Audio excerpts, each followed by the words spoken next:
Oi, já podemos começar? Penso que sim.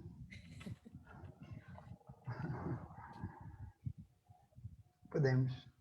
Podemos, ok. Muito obrigada. Só um segundinho só. Boa tarde. Ainda não consigo visualizar ainda com quem temos, quantas pessoas temos na sala. Boa tarde a todos e a todas que se juntam a nós nesta sessão que vai debater o investimento direto estrangeiro e desenvolvimento socioeconômico em Moçambique, dinâmicas, tensões e desafios. E nós teremos como o orador o Dr. Michael Sambo, que é pesquisador do IES, e teremos como discussants a Kasia Johansson, da Linnaeus University, que vai fazer, portanto, os comentários a esta apresentação. A nossa sessão terá mais ou menos 1 hora e meia, dependendo muito da dinâmica e dos debates que vamos ter. São todos convidados a participar, a dar contribuições através do chat. Haveremos de abrir espaço para 3 intervenções, perguntas, comentários por parte dos participantes que nos acompanham a partir do lugar onde se encontram, portanto, virtualmente. Então, sem mais delongas, eu vou passar a palavra ao Dr. Michael Sambo para fazer a sua intervenção e atribuo a si, Michael Sambo, 15 minutos, conforme combinado, para que possa fazer a sua apresentação. Portanto, seja bem-vindo e boa sorte. Muito obrigado, Fátima. Boa tarde. Boa tarde também a Caixa e a todos os participantes, todos e todas, quis dizer. Vou tentar já partilhar aqui a apresentação e dizer que, sim, o tema desta apresentação é o que está aí na tela, o investimento direto estrangeiro e o desenvolvimento socioeconômico de Moçambique, dinâmicas, tensões e desafios. O objetivo é, essencialmente, trazer algum debate sobre o processo de desenvolvimento com base no investimento direto estrangeiro. E esta é, brevemente, a estrutura da apresentação. Dizer que, de uma forma geral, o investimento direto estrangeiro tem assumido um papel fundamental no processo de desenvolvimento socioeconômico dos países emergentes. E isto, aliado ao fenômeno da globalização e da influência das instituições neoliberais, tem estado a levar os países menos desenvolvidos a concentrarem os seus esforços na atração do investimento direto estrangeiro para se poderem desenvolver, muitas das vezes ignorando a estrutura econômica que eles próprios já detêm. Desta forma, enquanto os países menos desenvolvidos buscam desesperados pelo investimento direto estrangeiro, com vista a reduzirem ou eliminarem os problemas de desemprego, incrementar o valor acrescentado das suas exportações, introduzir novos produtos de exportação, obter melhores tecnologias, aumentar o rendimento per capita, etc., etc., as companhias transnacionais selecionam criteriosamente onde investir, com vista a garantirem a acumulação privada de capital, acima de tudo. E, de facto, o investimento direto estrangeiro desempenha um papel importante no desenvolvimento econômico, e existe muita literatura que mostra isso. Porém, existem outras dinâmicas que a sua implementação muitas das vezes impõe novos desafios e que podem muitas das vezes desencadear tensões e conflitos. E não só. Não basta apenas que haja investimento direto estrangeiro, é preciso ver, por um lado, que tipo de investimento é que se atrai e como necessariamente ele pode ser transformado para ser utilizado, nesse caso, para trazer desenvolvimento. Assim, considerando a estrutura econômica de Moçambique e analisando a estrutura do investimento direto estrangeiro que aflui a Moçambique, este artigo argumenta que o aumento do investimento direto estrangeiro na economia não é necessariamente a condição para o desenvolvimento, se não for maximizada, sobretudo, a captação e utilização das receitas. Então, é importante aqui, talvez, trazer alguns aspectos, como é o caso do fenômeno de desenvolvimento, que nem sempre na história esteve intrinsecamente ligado ao investimento direto estrangeiro. A Jun Chang já traz em várias de suas edições de livros e artigos que a maioria dos países desenvolvidos, hoje desenvolvidos, não ficaram presos à questão de investimento direto estrangeiro. Antes, tiveram várias outras formas, como é o caso do controle e intervencionismo do Estado na economia, que os levaram a se desenvolverem. Tanto que o neoliberalismo, como uma nova corrente que emerge depois, desde os anos 50 por ali, vem a contrariar esta tendência, trazendo principalmente a questão de afastamento do Estado das relações econômicas e, sobretudo, do mercado, que contradiz aquilo que levou os países desenvolvidos a hoje estarem como estão. Então, o conceito de desenvolvimento também, por outro lado, é bastante amplo e é passível de várias interpretações. O conceito em si é dinâmico e é versátil, tanto que ele pode se aplicar ao contexto histórico, às circunstâncias políticas, aos grupos de interesse, ao método de análise do fenômeno de desenvolvimento, entre outros fatores.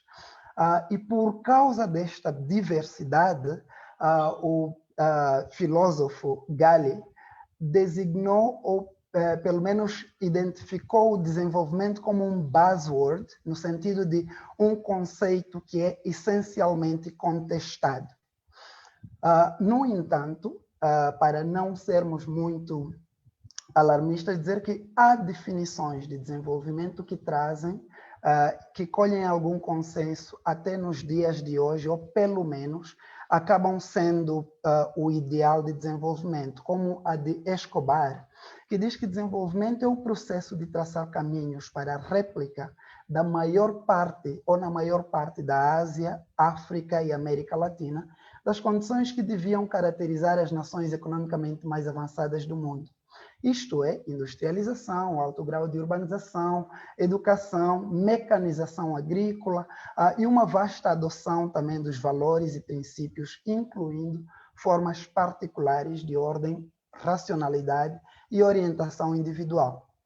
Por muito que esta não seja necessariamente uma decisão consensual, mas até certo ponto reflete um pouco daquilo que é o ideal de desenvolvimento de muitos contextos, inclusive talvez de Moçambique nos dias de hoje.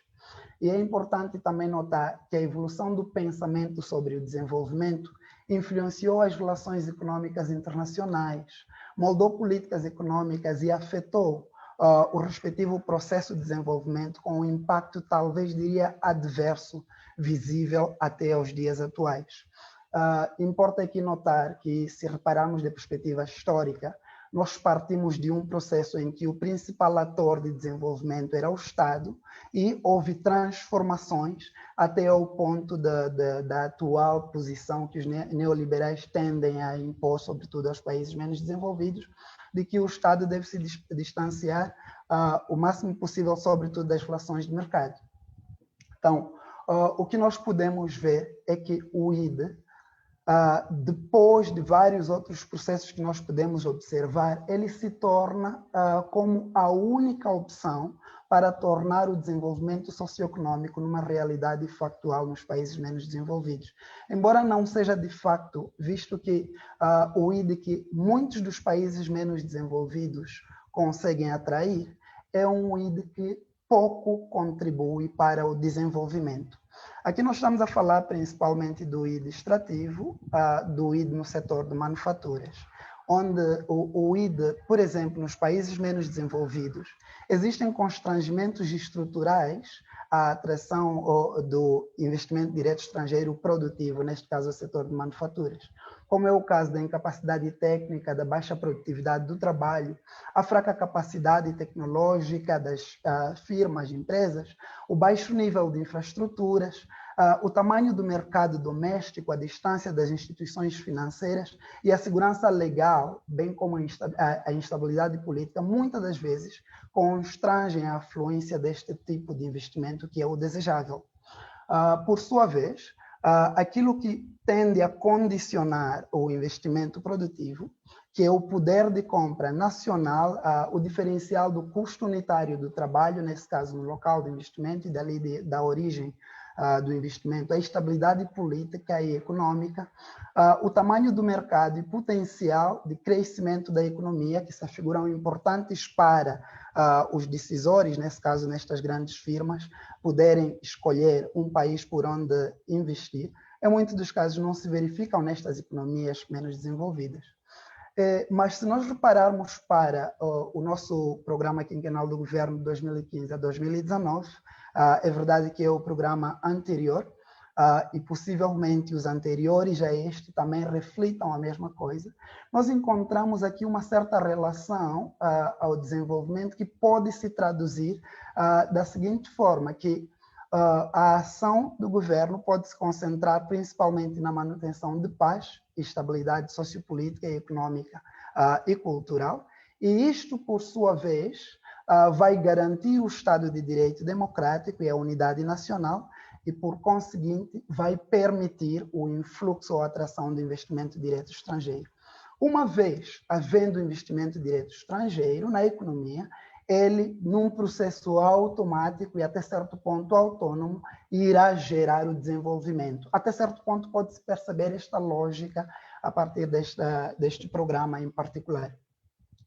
No entanto, se nós repararmos para aquilo que é a estrutura econômica de Moçambique e o investimento que este concentra, está principalmente voltado para a indústria extrativa, que é aquela que incide sobre a extração de recursos naturais com pouco ou nenhum processamento, implicando assim um baixo ou nenhum valor acrescentado da sua distribuição, como o Sr. Castelo Branco já enumera.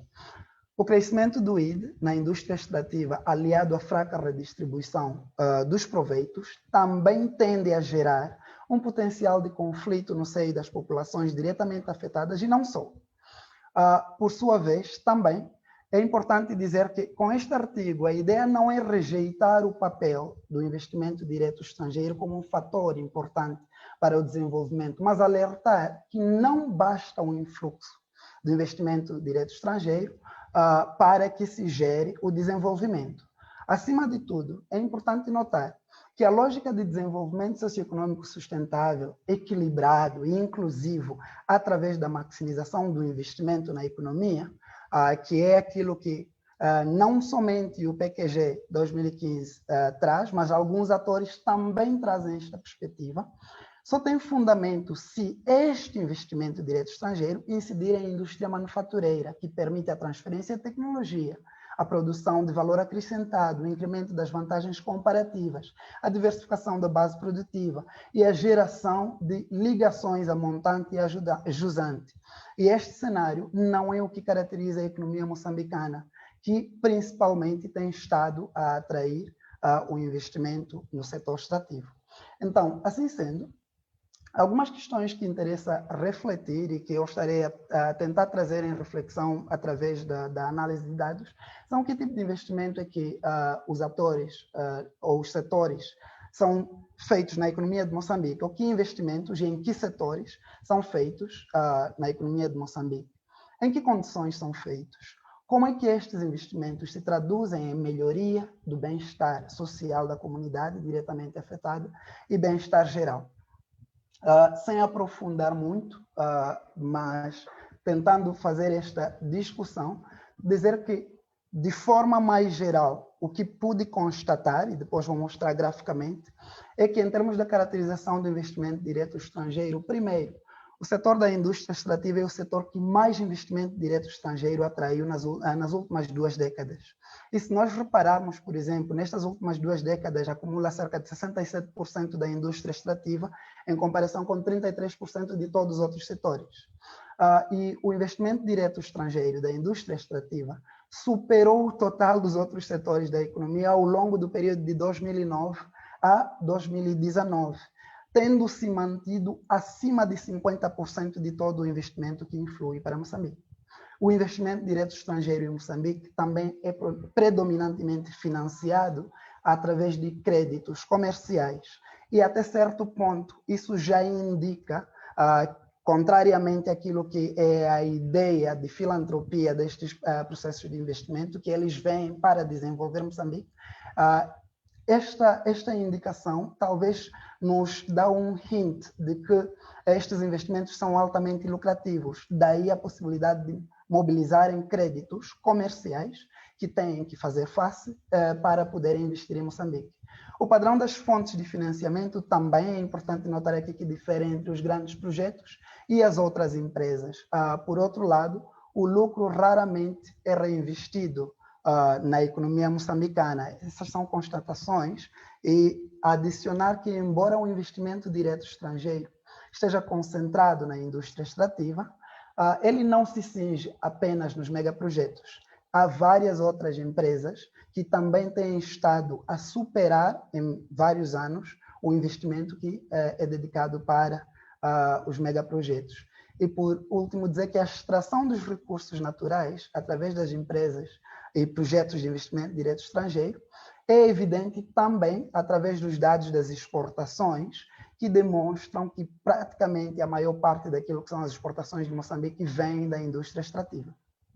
Então, se nós tivermos que reparar do ponto de vista gráfico, nós temos aqui o investimento direto estrangeiro por setores de atividade, e pode-se notar que a partir de 2008 e 2009, o setor da indústria extrativa começa a dominar sobremodo o restante do investimento na economia. E isto contradizendo aquilo que antes vinha, que era a indústria transformadora, alimentares, bebidas, tabaco, que vinha até certo ponto dominando nos anos anteriores. E se nós repararmos em termos percentuais, vemos que a partir de 2009, o investimento direto estrangeiro no setor extrativo supera os 50%, atingindo o seu máximo em termos da partilha do poder, ou share do investimento extrativo. 89% do investimento que afluiu para Moçambique em 2013 foi apenas dedicado à indústria extrativa. Estamos a falar do setor de carvão, petróleo, gás e minerais. E há uma certa tendência de redução nos últimos anos, como é possível ver que importa notar que não é apenas na indústria extrativa, mas praticamente em todos os outros setores há uma tendência de redução do investimento direto estrangeiro. Então, se nós repararmos, é que o investimento direto estrangeiro da indústria extrativa supera o investimento do restante da economia, como nós podemos ver neste gráfico. Este é o investimento total dos outros setores, excluindo apenas o setor da indústria extrativa, e este é apenas o investimento da indústria extrativa, cujo pico foi em 2013.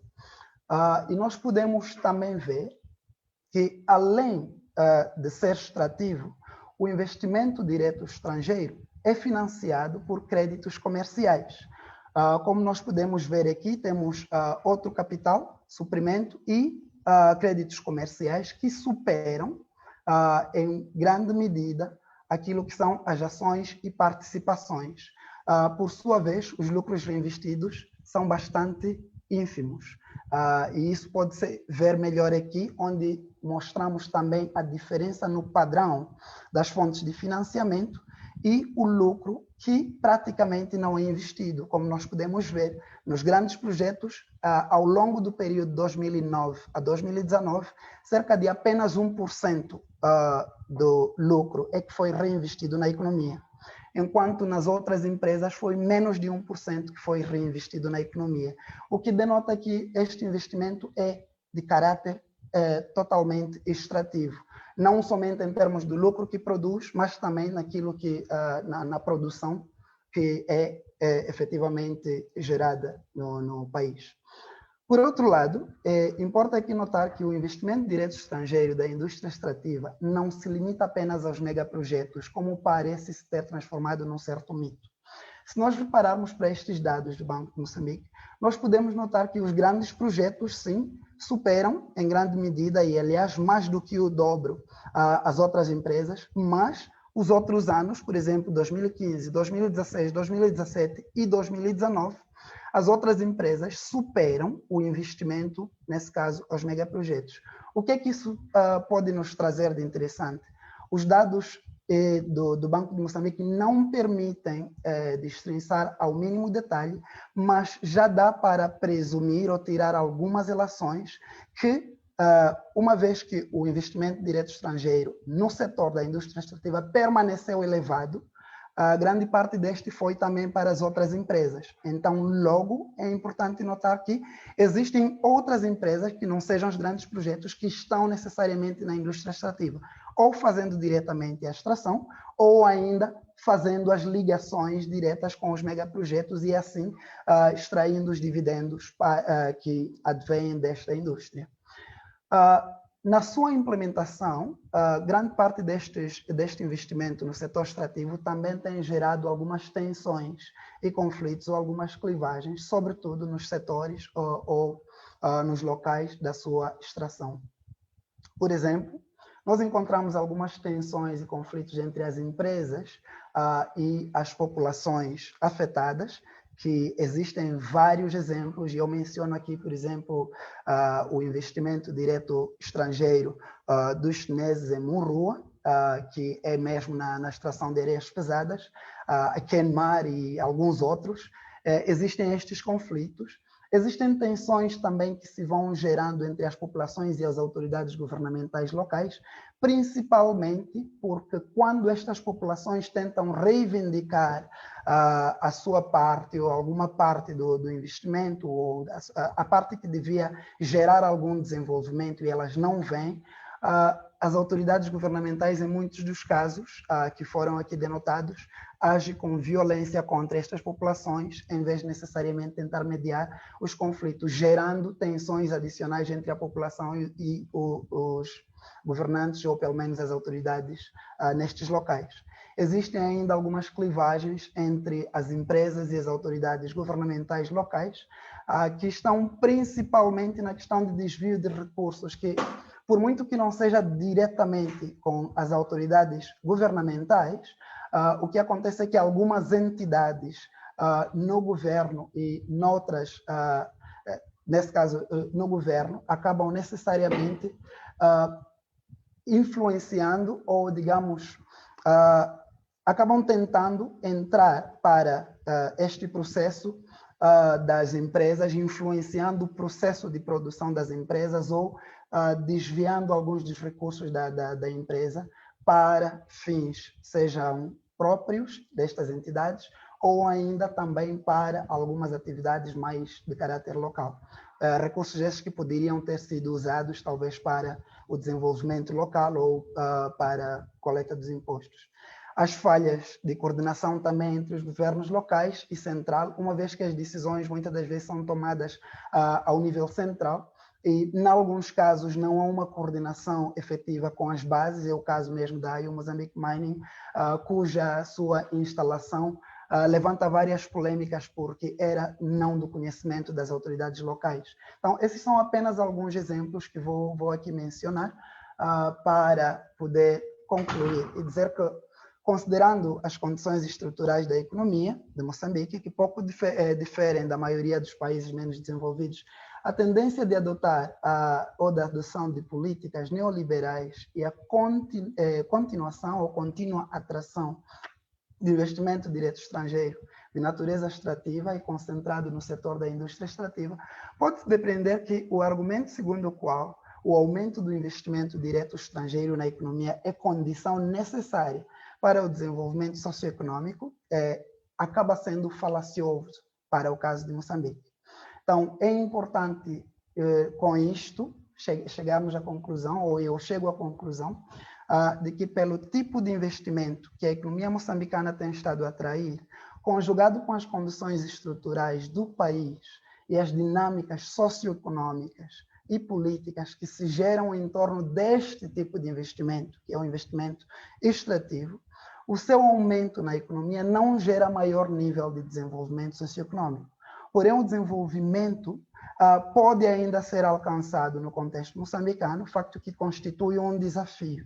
E este desafio irá consistir ou consiste na maximização da captação de receitas dos projetos de investimento direto estrangeiro, que são principalmente extrativos e na sua utilização eficiente para o fortalecimento das capacidades institucionais aos vários níveis, quer do Estado, bem como na criação de condições para uma maior intervenção na economia e para o reinvestimento das receitas geradas a partir dos projetos de investimento direto estrangeiro, através da criação de competências técnicas e desenvolvimento do capital humano, quer nos locais, quer também ao nível mais macroeconômico.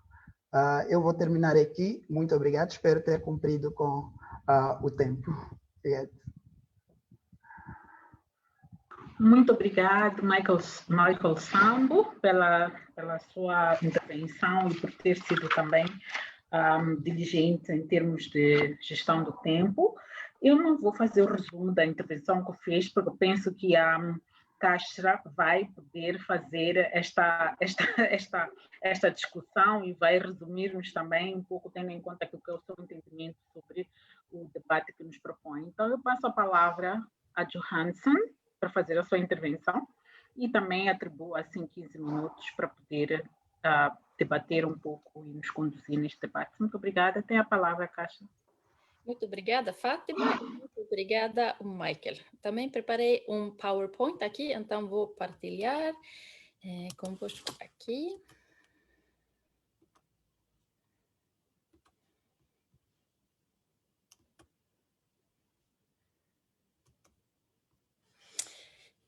Sim, então, primeiro, umas palavras sobre mim, não é? Talvez é bom saber alguns pontos de partida da pessoa que está a fazer os comentários, para também entender por que ela está a pegar nesses aspectos e não em outras, não é?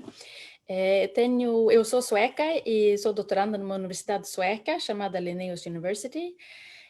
Antes de começar a fazer o meu doutoramento, eu estava a trabalhar em Moçambique, mais no Niassa e na Nampula, mas também um pouco em Maputo. Então, acho que também isso vão notar nos meus comentários, que tem um certo bias da zona norte, talvez.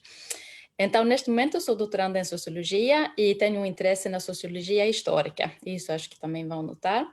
Mas também acho que considero-me ativista, não é? Que também é importante neste contexto, não é?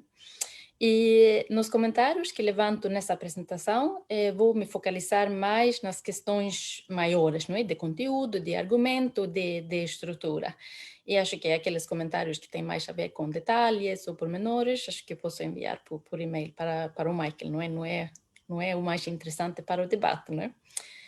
E quero também dizer, porque quando estava a preparar essa apresentação, fiquei a pensar, mas desde quando não estou a usar o português, não é? Vivi em Moçambique, mas depois aquele português ficou adormecido com corona, sem possibilidade de viajar. Então, peço desculpas se algumas coisas não fazem sentido e pode me perguntar, não é? Porque a língua não está assim muito ativa neste momento.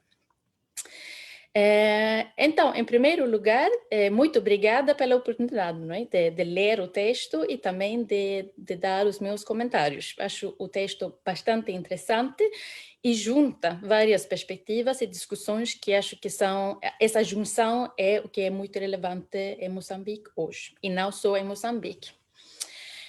Então, os meus comentários têm mais a ver com ideias que apareceram quando estava a ler o texto, algumas coisas que eu acho que pode se desenvolver nesse texto, talvez não para desenvolver num outro texto, num outro contexto, não é? Mas são coisas ou ideias que apareceram na leitura. Uma questão tem a ver com o enquadramento temporal, não é? Porque no início do texto, bem como ao longo do texto, aparece esse enquadramento do plano quinquenal do governo moçambicano de 2015 a 2019. Mas fico a pensar no fenômeno que está a se discutir, o IDE e o padrão, o paradigma econômico e de desenvolvimento em Moçambique. Eu não sei se a discussão não poderia ser ainda mais forte com uma perspectiva um pouco mais longa de tempo, não é? Porque sabemos que a discussão do IDE em Moçambique começou há pelo menos, não sei, 2 décadas, não é? Começamos com Moçal, não sei o quê, e depois continuou.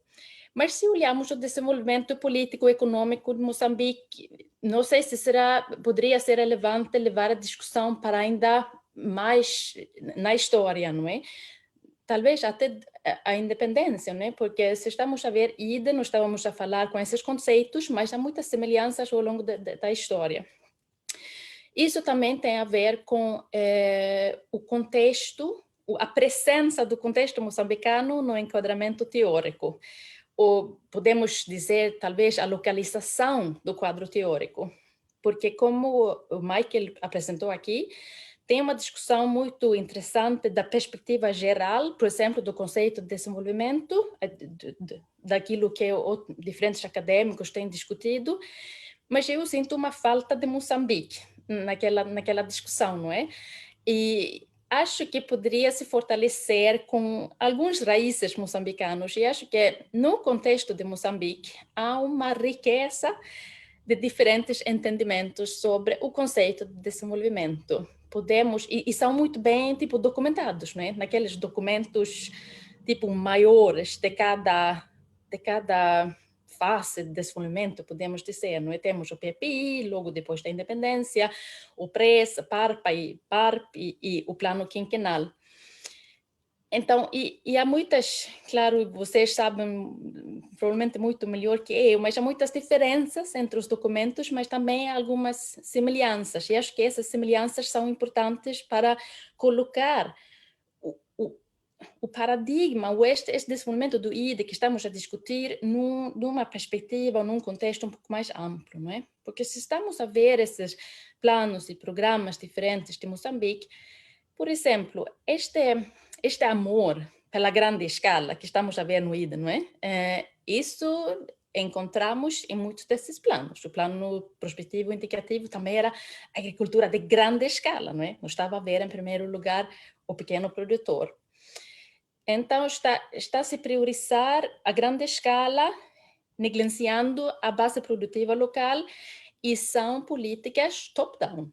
Todos são, não é? Como também Michael levanta no artigo, não é? Que essas decisões sobre o IDE são são tomadas lá no top e caem em cima das pessoas, governo e também as comunidades locais, que não têm muita influência sobre elas. Então, talvez não é nesse teto, né? Mas estou a ver que talvez poderíamos ter um enquadramento um pouco mais amplo em termos de tempo e também mais presença de Moçambique nessa discussão teórica. Ainda sobre o enquadramento teórico, algumas mais ideias que apareceram quando estava a ler o texto. Fala bastante sobre a indústria extrativa, mas o conceito de economia extrativa, que também Castelo Branco discute, não é? Inventou, acho, não está lá, mas sinto que aquilo que está a ser discutido tem muita semelhança com a discussão da economia extrativa do Castelo Branco, não é? Que faz o ponto que não são somente indústrias ou investimentos isolados, mas é uma economia ou até uma sociedade inteira, não é? Se caracteriza por essa extratividade. Então, fiquei assim, alguma razão de não incluir ou não? Então, talvez podemos ouvir isto depois, não é? Também outro quadro teórico que apareceu na cabeça quando estava a ler é aquilo do David Harvey, que discute accumulation by dispossession. Não sei se esta é a tradução assim mais certa para português, não é?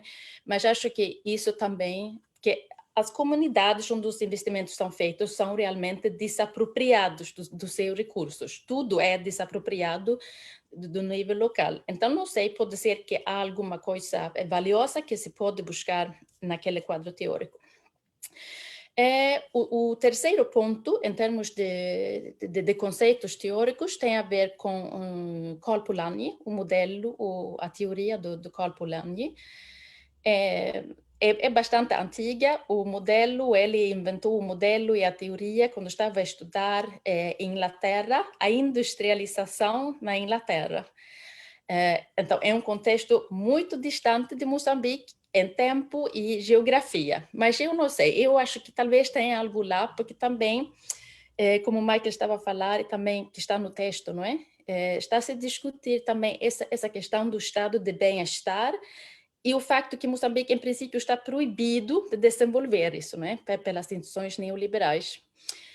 Então, em suma, mas isso eu vou partilhar depois com o Michael, não é? Mas muito resumido, não é? O que Polanyi está a dizer é que antes da industrialização, as relações do mercado estavam embutidas, não sei, embedded, nas relações sociais, não é? E acho que isso podemos reconhecer, por exemplo, do campo em Moçambique. Não há uma economia, por exemplo, das famílias camponesas que é completamente separada das relações sociais, não é? Mas depois, na industrialização, e no caso de Moçambique, com a entrada do IDE, existe um mercado que está completamente separado das relações sociais. As regras são diferentes e aqui no modelo dele está separado também do Estado. E podemos discutir também o próprio problema que o IDE não necessariamente está muito separado das elites do Estado, mas isso é outra questão, não é o Estado em si que tem poder. Então, Polanyi argumenta, quando esta separação acontece, não é? E a sociedade, as relações sociais ficam sem influência sobre o mercado, sobre o capitalismo, ela reage, protesta, não é? Para embutir as relações econômicas, para embutir o capitalismo nas relações sociais. E chama isso um compromisso, não é? E eu venho da Suécia e acho que é um bom exemplo desse compromisso. A social-democracia é o compromisso, não é? Entre o capitalismo e o socialismo. Então, ficamos em uma sociedade capitalista, mas onde o Estado tem muito poder e influência sobre o capital. E eu acho que essa discussão, que isso tem ligação com este novo ponto, porque eu acho que a discussão que está fazendo no início sobre o estado de bem-estar ou a impossibilidade ou proibição de desenvolver um estado de bem-estar é muito interessante e acho que é um dos valores assim, mais interessantes do artigo, de levantar a questão, colocar o IDE na discussão do possível, do impossível estado de bem-estar em Moçambique. E acho que aí talvez ficamos com uma questão invertida, não é? Componentes são os mesmos, mas fica um pouco diferente, não é? Porque em que condições políticas e institucionais o IDE poderia contribuir para o desenvolvimento socioeconômico do povo moçambicano? O que requer das instituições moçambicanas para que esses investimentos possam fazer essa contribuição? E não estou a recomendar o Moçambique ficar como a Suécia, mas é fácil fazer comparação, né? Por exemplo, nós temos indústria extrativa na Suécia também, de floresta, de gás, de minas, não sei o quê. Isso tem um grande valor. Todo o bem-estar da Suécia está construída na base disso, dos impostos, dos trabalhadores, tudo, não é? Mas não é pelo próprio IDE, não é? É por causa da sociedade, toda a estrutura por volta dela. E um pequeno comentário aqui, não é? Porque falamos muito das instituições neoliberais, tipo FMI, Banco Mundial, mas eu acho que aqui não podemos deixar fugir os doadores tipo bilaterais, como a Suécia, como todo o resto, e também a União Europeia, não é? Porque não são só aquelas instituições maiores que estão a impor isso, acho que aí toda a comunidade doadora tem uma certa culpa. O último slide, como eu disse, eu tenho trabalhado muito ao nível local em Moçambique, trabalhando com políticas agrárias ao nível local, recursos naturais, mas muito ao nível local. E gostei muito deste tipo de resumo que o texto tem sobre diferentes tensões e conflitos. Mas uma coisa que acho que poderia dar ainda mais riqueza e mais qualidade àquela discussão tem a ver com como é que nós, como pesquisadores, estamos a descrever e a analisar o nível local. Porque a tendência um pouco no texto é que paramos por ver a comunidade, o local, não é? Todos somos locais em algum local, não é? Não é que Maputo é mais ou menos local que, não sei, Murupula. Mas como um receptor, não é? Um receptor que pode fazer protesto, e algumas vezes faz protesto, mas podemos também considerar o nível local como um local, como um contexto onde outras visões sobre o desenvolvimento são formuladas. Não necessariamente formuladas em termos de papéis, documentos, não sei o quê, mas entre as pessoas lá existe uma discussão muito viva sobre a visão de desenvolvimento deles. E chegam aquelas decisões no topo. E acho que isso também faz a ligação com aquilo que falei no início, não é? Que muitos desses planos e programas desde a independência de Moçambique têm sido assim, não é? São definidos no topo e chegam, caem em cima das cabeças das pessoas, sejam do governo, estruturas locais, líderes tradicionais e as próprias comunidades, não é? Sem a participação deles. Então, acho que é uma outra questão, não é? Que tipo de sociedade, que tipo de investimento, que tipo de instituições teríamos se ouvíssemos um pouco mais, não é? Considerássemos um pouco mais aquelas visões que são formuladas de, tipo do bottom, da base, não é? Em vez de focalizar. E acho que essas visões também é muito, quando estamos a considerar um outro modelo, acho que essa perspectiva de fazer bottom-up em vez de top-down é uma perspectiva muito, muito importante, em termos políticos, mas também para nós como pesquisadores. Sim, então acho que paro por aí.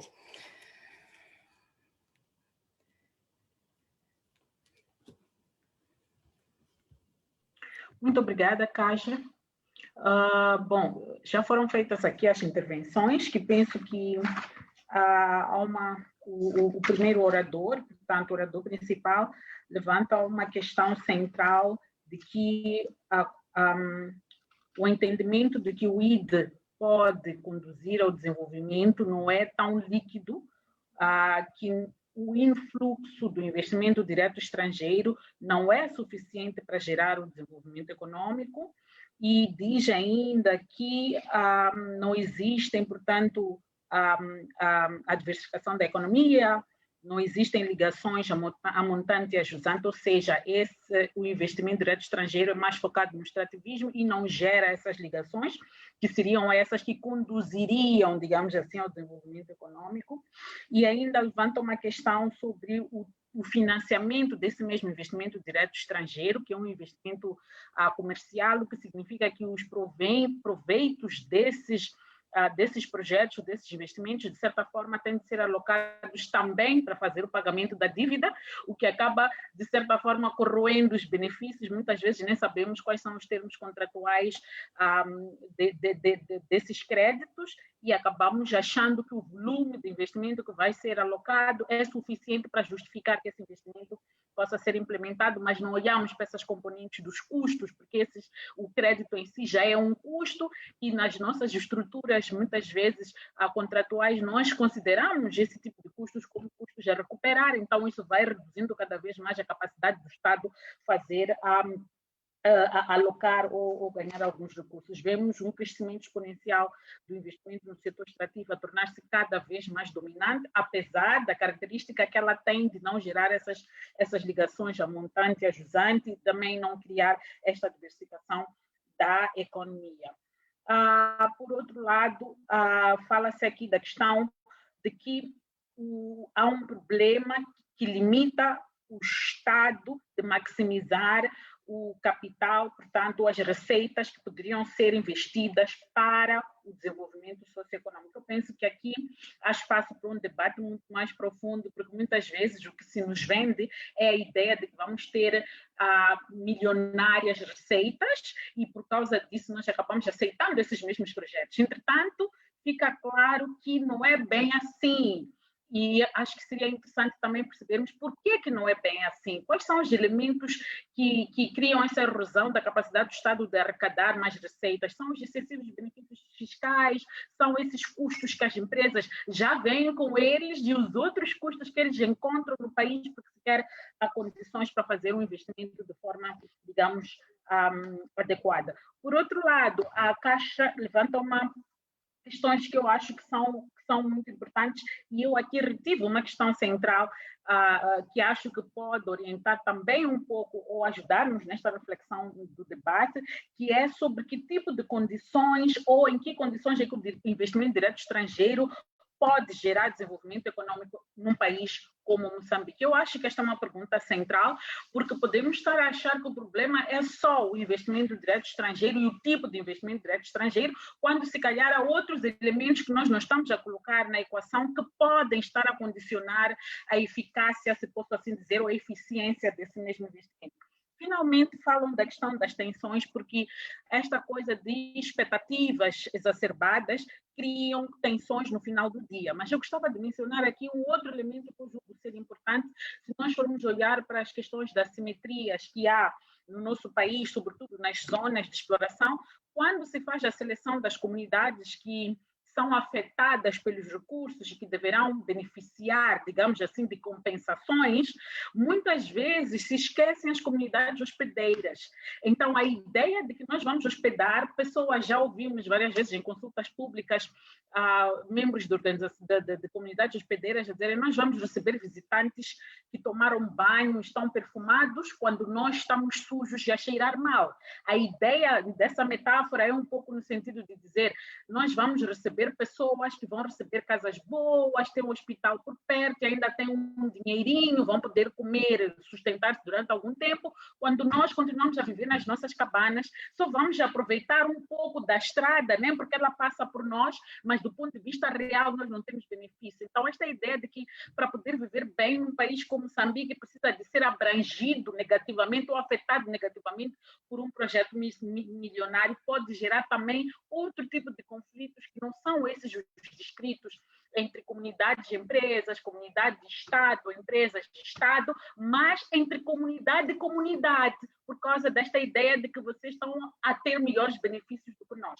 Portanto, eu não sou oradora, só estou a fazer um pequeno resumo e a trazer também um elemento que eu acho que é interessante, porque muitas vezes se esquece do conflito intercomunitário, que depois gera um conflito muito mais aprofundado. Se calhar, quando olhamos para Cabo Delgado hoje, acho que há nuances aí que podemos também ver um pouco sobre conflitos entre comunidades. Então, posto isto, eu passaria agora à interação com os nossos participantes. Eu não sei se há perguntas, há questões, há pessoas interessadas em participar. Se houver, eu gostaria de solicitar que levantassem as mãos, mas enquanto isso, eu iria voltar ao Michael relativamente à pergunta que a Kaja coloca, que eu julgo ser uma pergunta central, que é quais são as condições, ou em que condições é que o investimento direto estrangeiro pode gerar desenvolvimento econômico efetivamente no contexto moçambicano?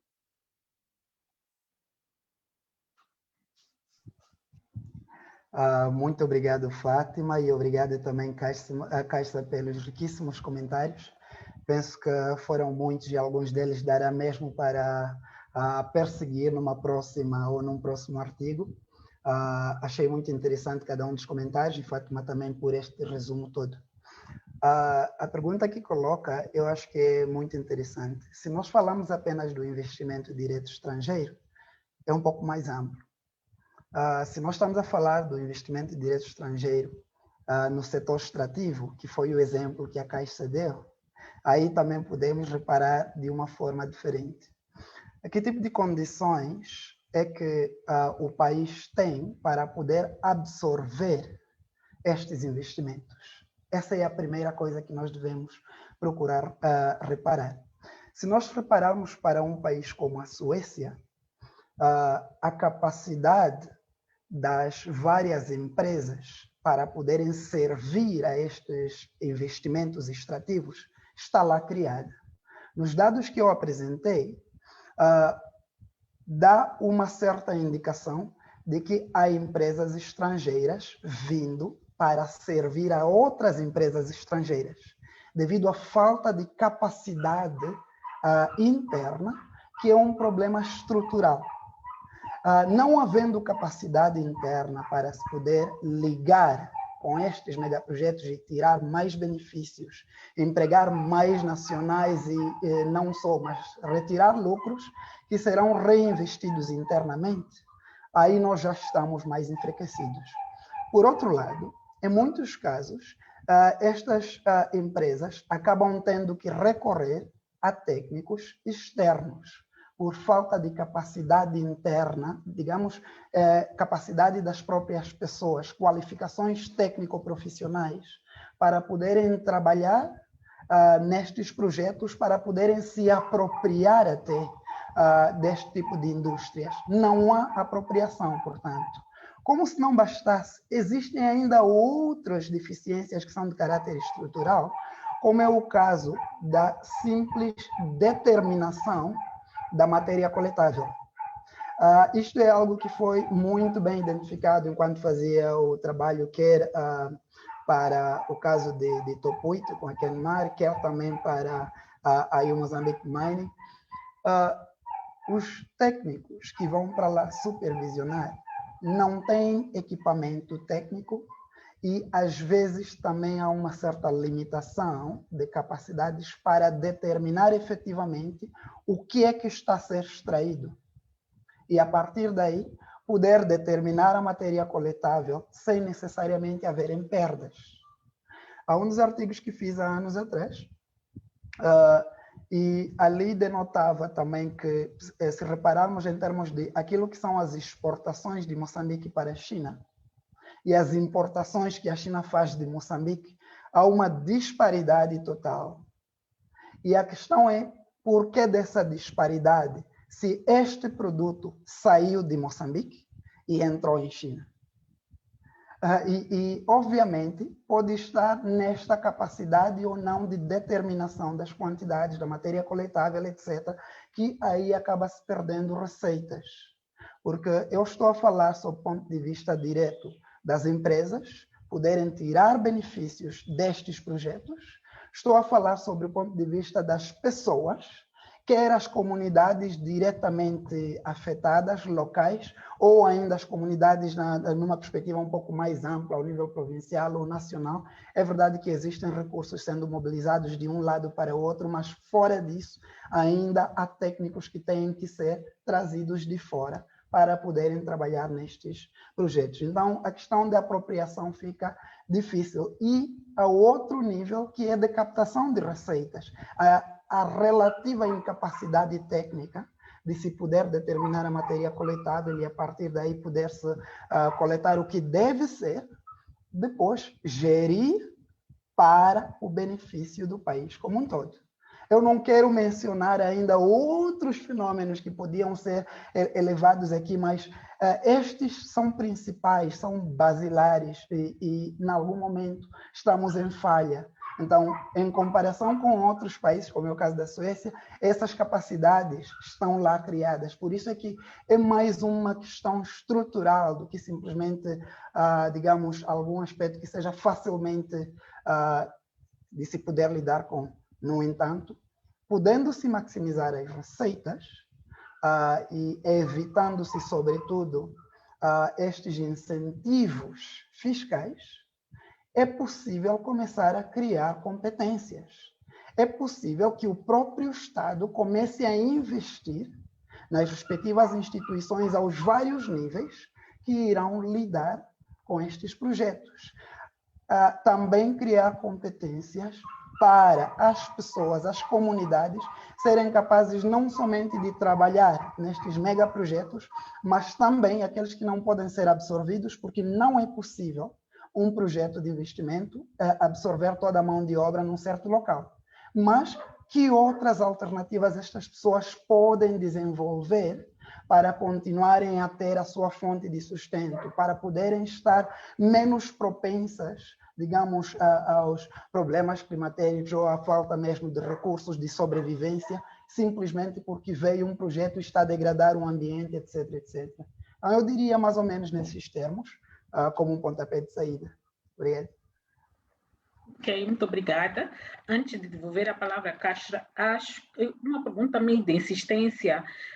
Olhando para a descrição que faz, então, o problema não é necessariamente o tipo de investimento que é mais extrativo, mas são as condições em si que existem para a atração desse mesmo investimento. Isso levaria a uma outra pergunta, que é: será que Moçambique está em condições de atrair outro tipo de investimento direto estrangeiro que não seja investimento no setor extrativo, focado no setor extrativo, e que possa conduzir ao desenvolvimento econômico que se espera? Obrigado uma vez mais. Dizer que, primeiro, se nós repararmos as condições estruturais, eu mostrei aqui no slide alguns aspectos que acabam sendo constrangimentos para a atração do investimento externo produtivo, ou digamos, o setor das manufaturas. e é também ainda um problema estrutural. Moçambique tem estes problemas, vários outros países menos desenvolvidos têm esses problemas, tanto que, em muitos casos, as firmas ou as grandes multinacionais no setor manufatureiro procuram investir em países já desenvolvidos ou países que têm uma prospecção para desenvolvimento relativamente mais alta, porque todas essas condições, inclusive as infraestruturas, já estão lá criadas. Aquilo que países subdesenvolvidos ou países menos desenvolvidos como Moçambique conseguem necessariamente atrair são investimentos extrativos. E estes investimentos, eu diria que não dependem necessariamente dos incentivos que são criados. Porque é questão de matéria-prima. Estas empresas precisam desta matéria-prima para transformar. Por conseguinte, daquilo que elas extraem da economia, praticamente nada é consumido internamente. É tudo vendido para fora. Os recursos usados para sua extração vêm de fora. Então, há muito pouca retenção. Aliás, o professor Castelo Branco fala da questão da porosidade econômica, não é? Que é um fator claro na economia moçambicana. O investimento extrativo tem este lado de retirar tudo e, até certo ponto, poucas ligações gera. Podia ter criado mais ligações se as condições estruturais fossem diferentes, é verdade, mas talvez um dos grandes problemas, realmente diríamos que é a estrutura econômica em si, mas há condições que podem ser criadas para ir minimizando este fator e tirarem-se um pouco mais de benefícios destes projetos, mesmo que sejam apenas dos investimentos extrativos.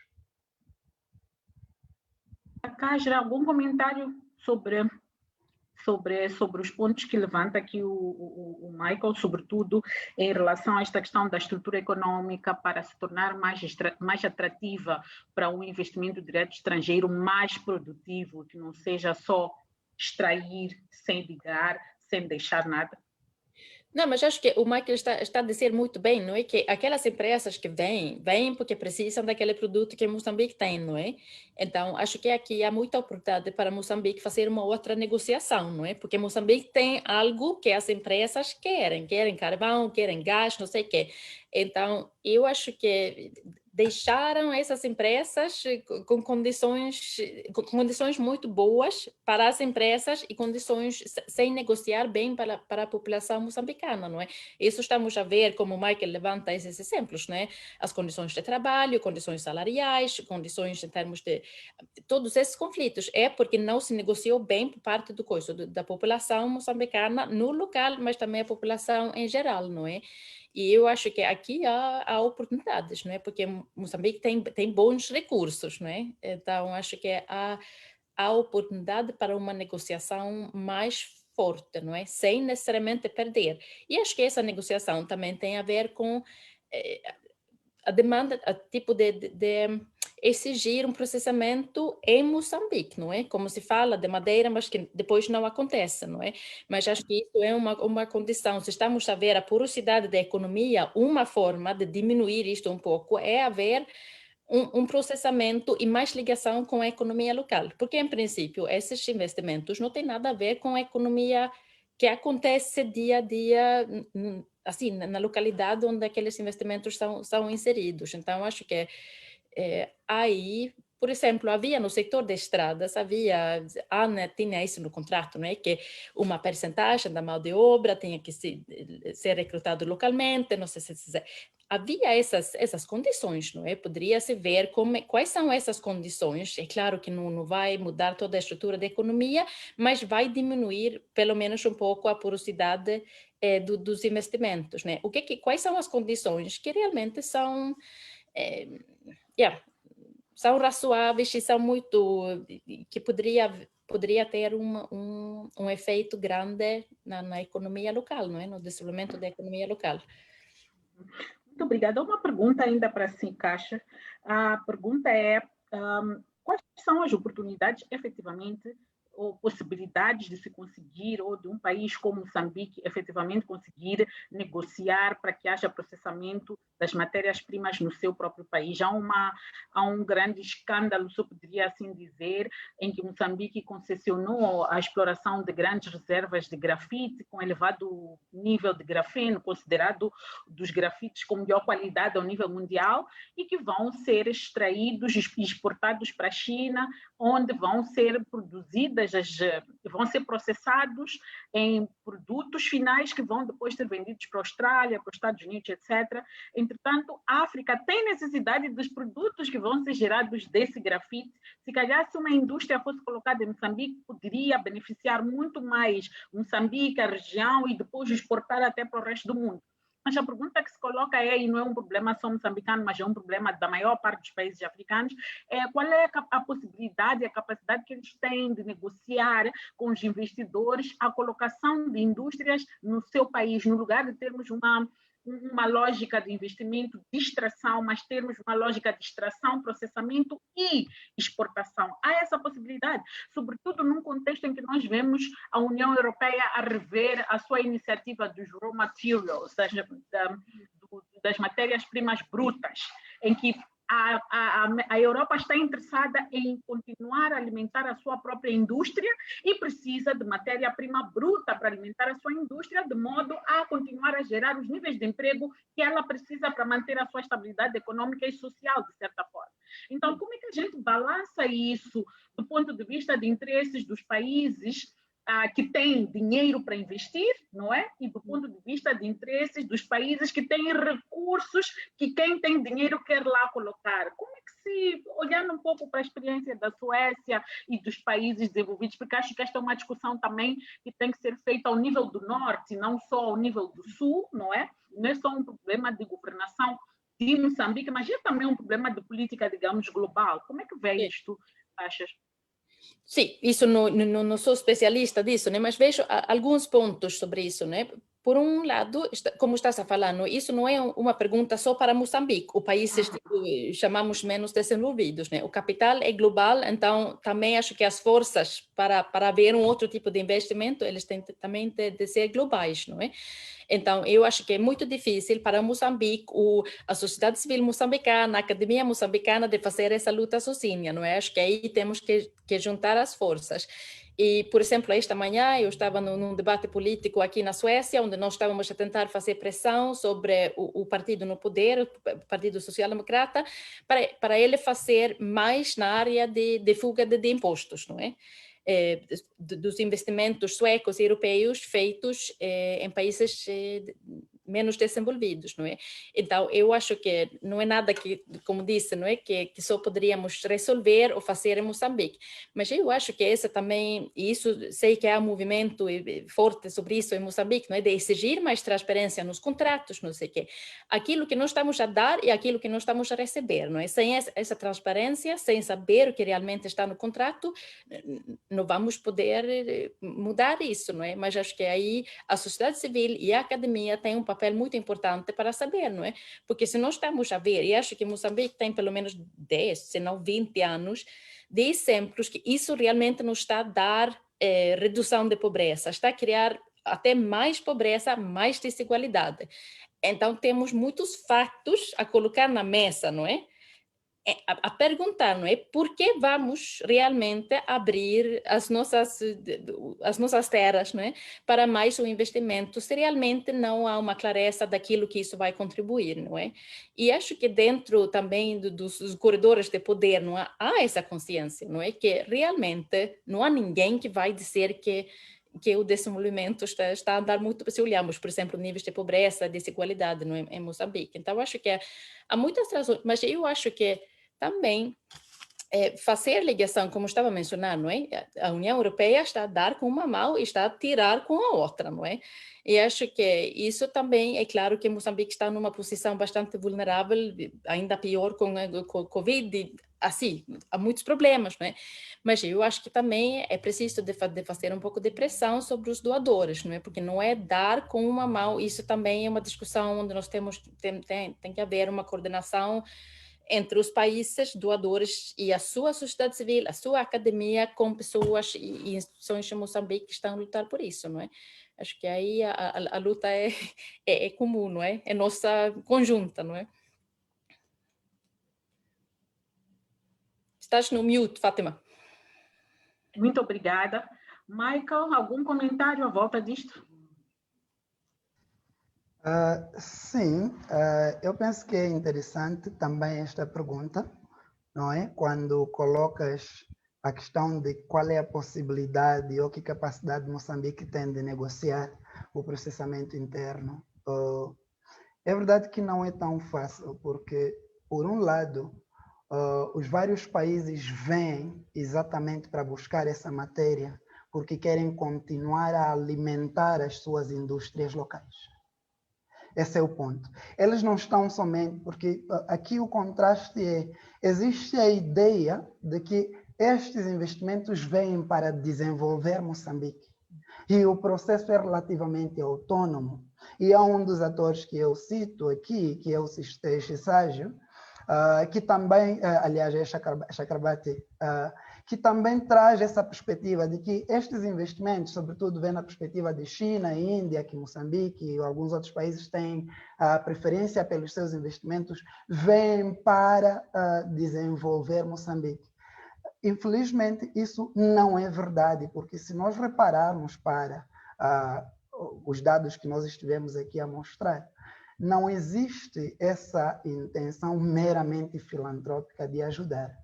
E se nós repararmos para o caso da China, que é um dos países que, digamos, é uma economia emergente e uma das que está a entrar cada vez mais para a economia de Moçambique, nós reparamos para a sua história é que ela começa a desenvolver uma política externa na ofensiva quando nota que os seus recursos estavam a tender a se esgotar. Então, aí, vamos para a África e os outros países, para poder garantir recursos naturais para podermos continuar a alimentar a nossa indústria e a nossa economia que está a crescer. Então, essa é a tendência, esta é a lógica. Agora, como é que nós podemos ou não? O ponto é, nós temos os recursos. Os recursos estão aqui. Até certo ponto, é uma questão técnica e é uma questão de vontade ter que negociar logo no início, logo à partida, porque, obviamente, existem vários outros acordos de caráter internacional que não dá para depois, volta e meia, ter que renegociar ou mudar as cláusulas daqui para aqui. O país pode ser sancionado.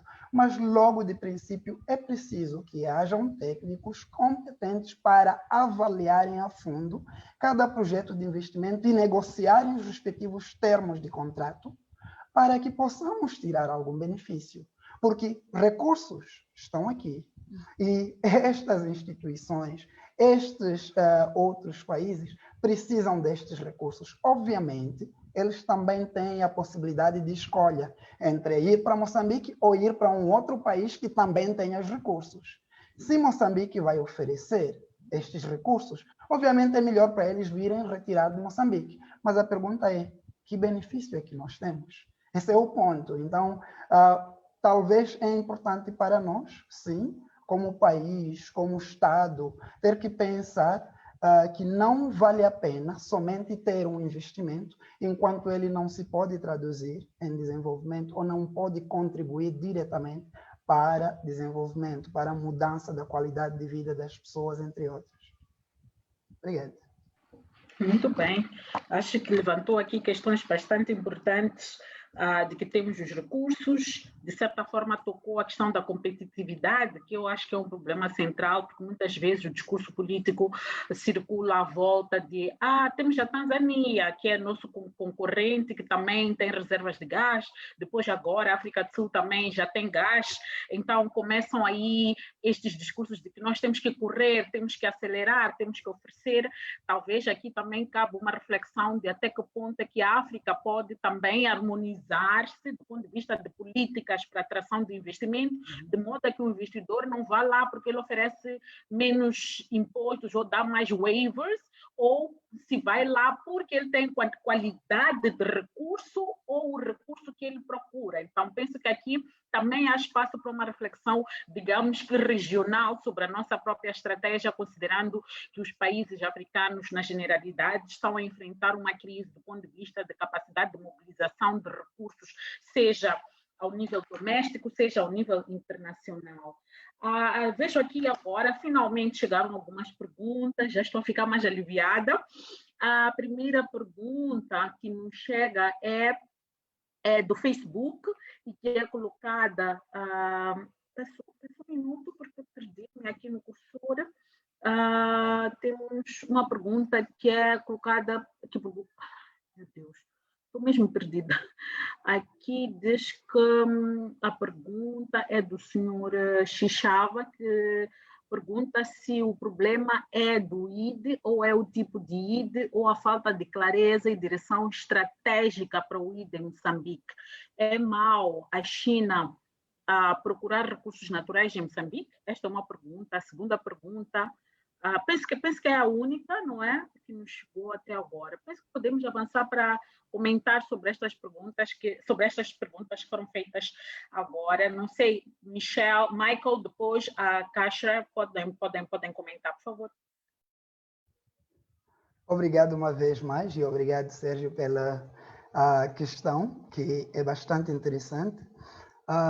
É importante aqui dizer que o investimento direto estrangeiro não é o problema, mas, ao mesmo tempo, de acordo às condições que nós temos, ele acaba sendo, sobretudo reparando em termos de produtividade, em termos de geração de capacidades, entre outras, ele acaba sendo também um certo problema.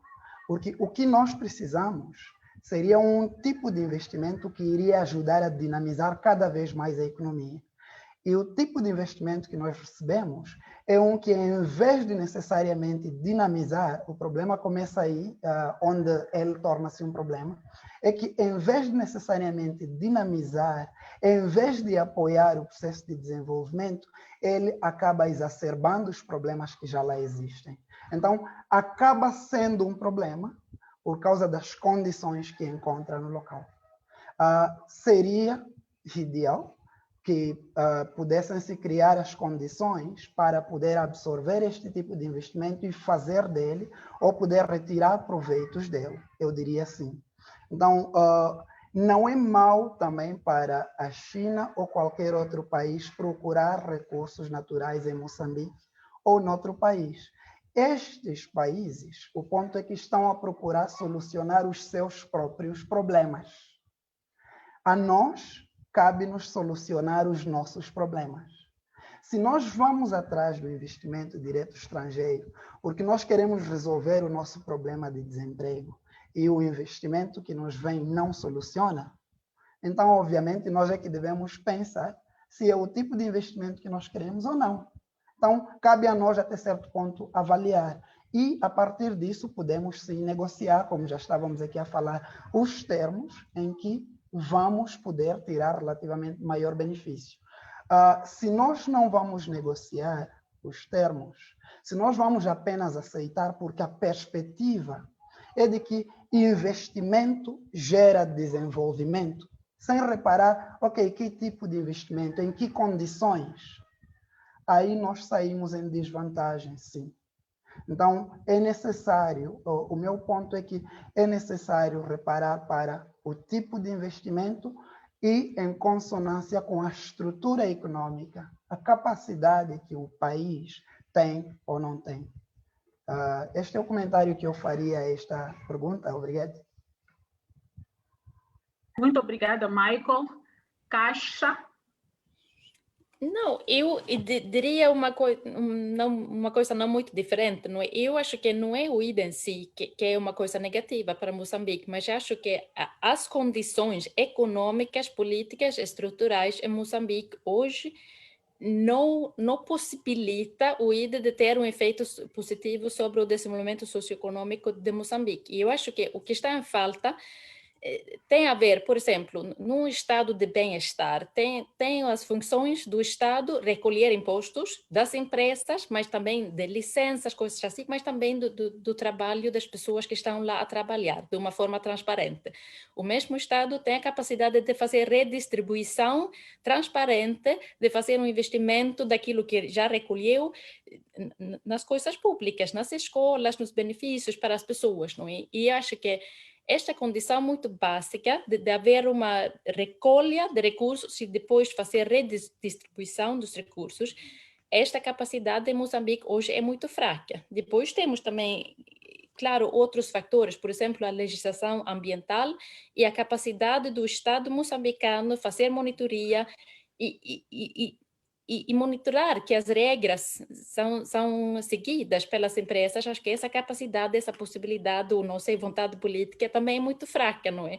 E acho que isso também é um outro requerimento para esses investimentos trazer um desenvolvimento que não cria problemas para futuras gerações, não é? Ou mesmo as gerações que estão a viver aqui hoje. E também aquilo que estamos a falar, que são as condições mais próximas do IDE, não é? Nas condições dos contratos, não é? Se isso não faz nenhuma ligação com o mercado local, com o setor privado local, o efeito do tecido econômico fica muito limitado, não é? Então, acho que há condições em falta em vários sentidos, em vários setores da sociedade. Muito obrigada. Nessas condições, só gostaria de fazer uma pequena provocação a ambos, considerando um pouco o debate político público que há à volta no nosso país, que é ligado muito à indústria extrativa, no sentido de... Há aqui uma pergunta antes de eu avançar. O senhor Evaristo Chiling, que é jornalista, ele pergunta se o IDE Moçambique estivesse a ter o impacto necessário, qual seria o real nível do PIB do país na última década, comparando com o atual crescimento econômico. Michael.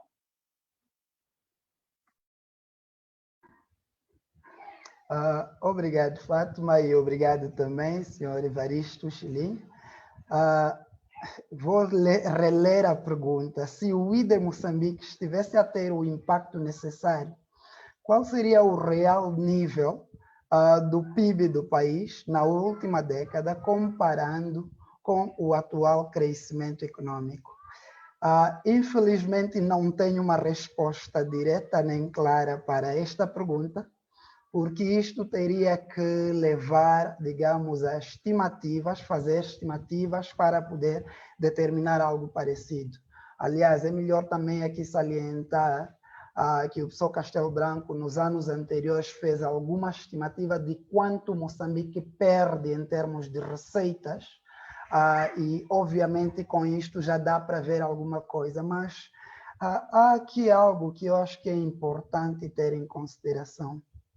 Se nós considerarmos apenas as receitas que é possível gerar, isto não vai captar todo o efeito ou todo o impacto daquele investimento, porque a aplicação desta receita tem outros efeitos, aquilo que nós falamos de efeito multiplicador, que neste momento não é gerado.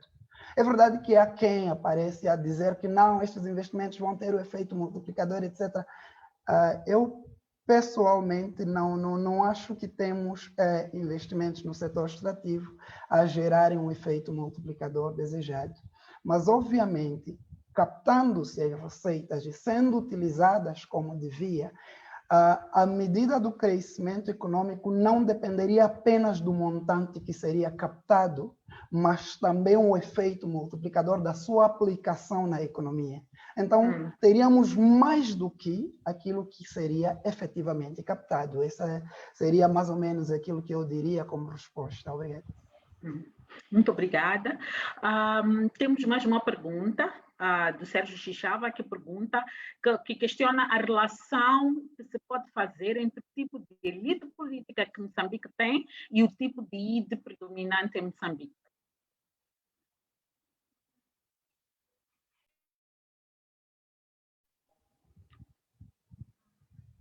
Michael, por favor. Acho que a Caixa também pode depois fazer o seu comentário. Talvez vou dar a oportunidade primeiro à Caixa, uma vez que eu não estou muito na área de ciência política, então falar da questão da elite política e a relação com o investimento direto estrangeiro, pessoalmente não tenho muitos comentários, seriam comentários mesmo soltos e não cheguei de fazer esta relação. É importante notar que sim, a elite política joga um papel importante, porque, digamos, é quem muitas das vezes está no processo de negociação destes investimentos e, ao mesmo tempo, é preciso notar quais são os interesses que são tidos em consideração ou não, quais são os foros em que tais investimentos são ou não negociados, para depois poder aferir alguma coisa com mais substância, e pessoalmente não tenho muito no momento. Obrigado. Ok, muito obrigada, Michael. Caixa. Não, mas acho que tenho que dizer, porque isto não é bem a minha área e não tenho assim conhecimentos assim muito profundos. Isso foi há muitos anos, mas sei que foi o CIP, não é? Que tinha um catálogo, não, onde era possível pesquisar, não é? Do nome político e dados de interesses econômicos. É isso mesmo.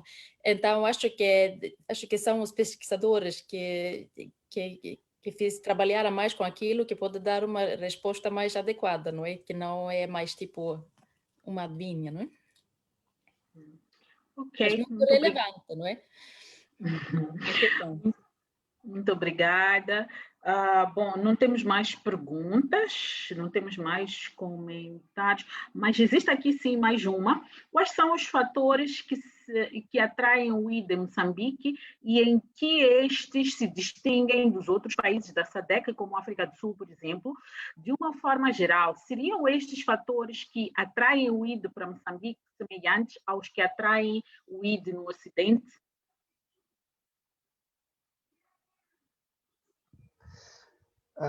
Obrigado. Penso que são questões muito interessantes. E isto nos leva talvez a comparar um pouco a economia de Moçambique com a economia da África do Sul. E se nós repararmos, a economia da África do Sul é relativamente grande.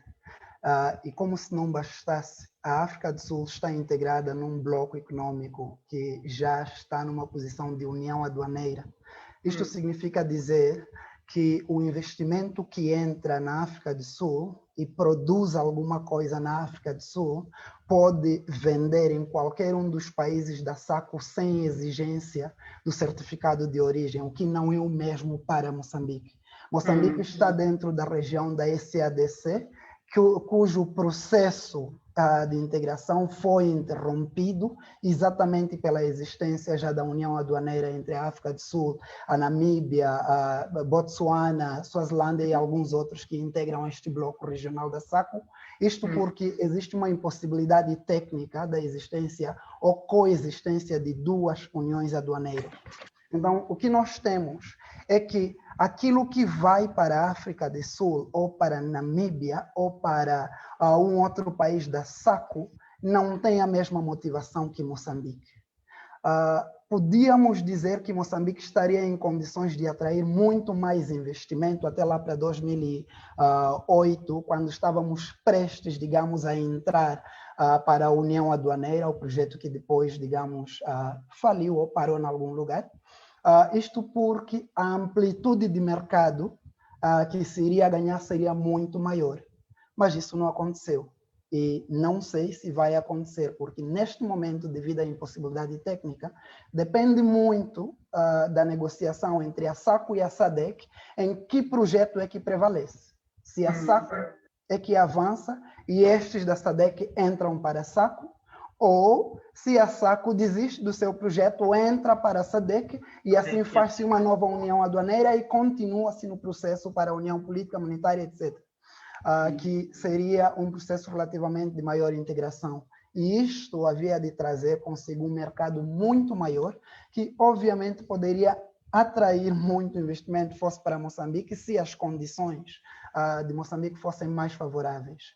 Agora, se nós repararmos para a África do Sul é uma economia relativamente mais desenvolvida, muito maior que Moçambique, com as infraestruturas bem mais desenvolvidas, talvez, digamos, as capacidades técnicas das várias empresas que lá há, e talvez também a competência dos trabalhadores em comparação com Moçambique, que é um país que está lá na região da África subsaariana, é um dos países menos desenvolvidos. Então, obviamente, não são os mesmos fatores que condicionam. E a África do Sul tem também estado a atrair investimento na área de manufaturas, obviamente por essas condições que eu manifestei aqui, infraestruturais, a questão do mercado, a prospecção do mercado em si ou da economia que tende a crescer e tem muito melhores condições. Eles estão em melhores condições de atrair investimento produtivo, nesse caso investimento em manufaturas, entre outros, além do próprio investimento também, digamos, no setor extrativo. E também a África do Sul está em melhores condições de negociar e captar mais deste investimento extrativo do que Moçambique. Obrigado. Portanto, a questão do enabling environment parece que conta muito, ou é o fator diferenciador entre Moçambique, África do Sul e talvez até os países ocidentais. Caixa. Não, mas concordo com o Michael, não é? Que é claro que aqui as posições não são iguais, não é? Nós, por exemplo, a Suécia, quando chega um ID que quer investir, a nossa posição é relativamente mais forte, não é? Claro, porque nós temos mais poder de negociação baseando-se no existente bem-estar que o país já tem, não é?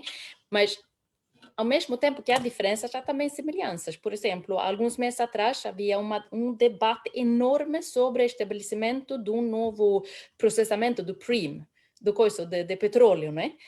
Que se eles conseguissem fazer aquele investimento, a Suécia nunca ia conseguir o Paris Agreement, porque só aquele investimento ia fazer a Suécia sair para muito em cima daqueles níveis permitidos no Paris Agreement. Então, aí ficou um debate no parlamento, com muitos movimentos, não sei o quê, e estava muito próximo para ter a permissão de fazer investimento, mas por muitos debates políticos, não sei o quê, o parlamento decidiu que não pode fazer, porque já assinamos, por exemplo, o Paris Agreement. Então, aí conseguimos chamar um agreement em cima, não é? Em cima de todos nós, para parar aquele investimento. E eu acho que há muitas diferentes. Por exemplo, o que a Suécia, a competição, o que nós oferecemos muitas vezes nesses debates, não é? Dizemos que é mão de obra qualificada, não é? Porque a Suécia há muito tempo tem um sistema de educação aberta, gratuita.